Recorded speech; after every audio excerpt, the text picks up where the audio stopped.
Iran's crisis has entered a pivotal new phase. Thousands killed, healthcare workers arrested, the United Nations condemns the crackdown, and Western nations are tightening sanctions. With threats of retaliation and military posturing now in play, the situation inside Iran could have global repercussions. Here's what's happening right now. 1. The human cost continues rising.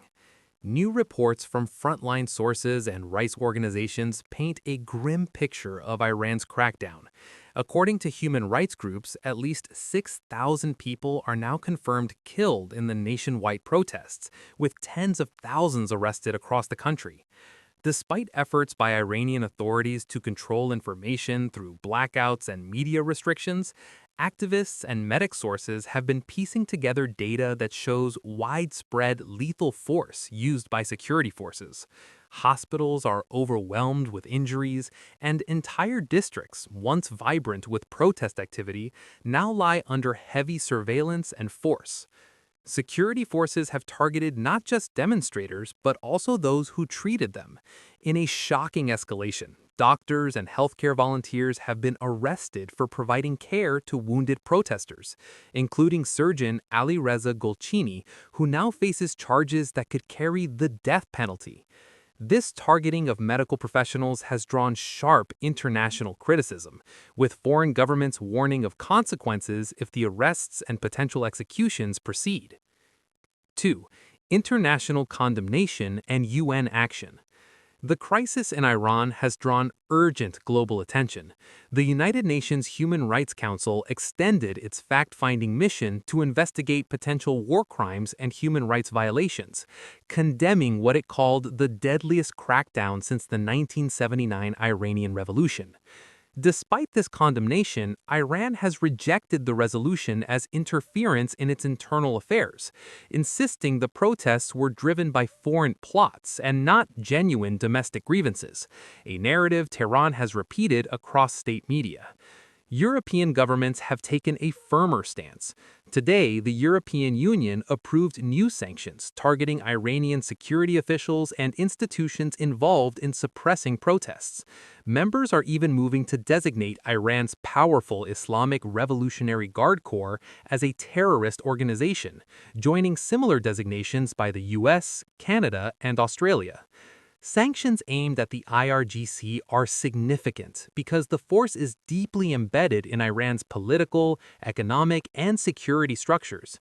This step signals growing Western resolve to hold Tehran accountable for human rights abuses. 3. U.S.-Iran tensions escalate. On the diplomatic and military fronts, tensions between Iran and the United States are rising. According to sources, former President Donald Trump is weighing strategic strikes aimed at undermining regime stability and possibly inspiring renewed protests inside Iran.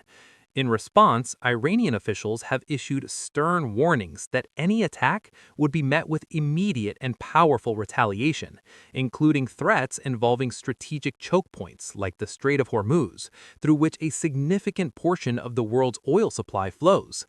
This dangerous exchange of threats raises the possibility of a broader regional crisis that could draw in multiple powers and disrupt global energy markets. 4. Communications blackout and information control.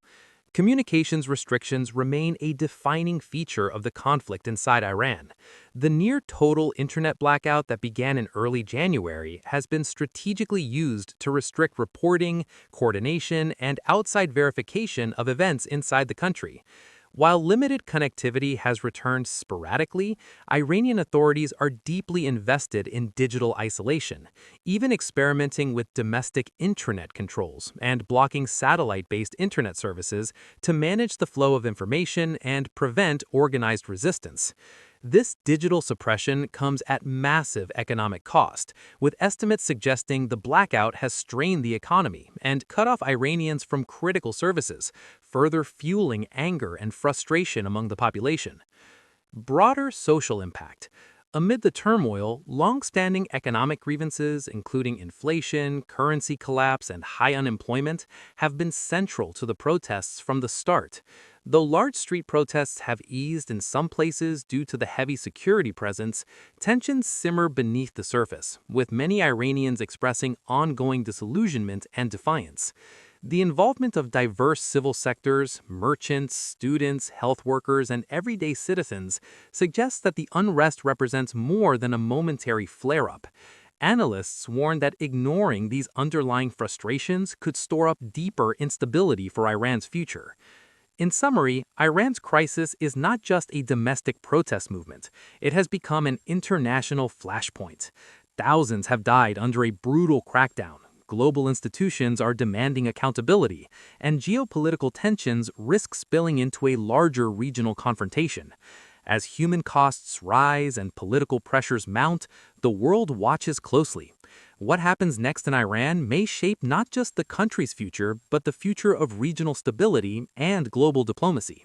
Stay informed, because this story is still unfolding, and its consequences could be far-reaching.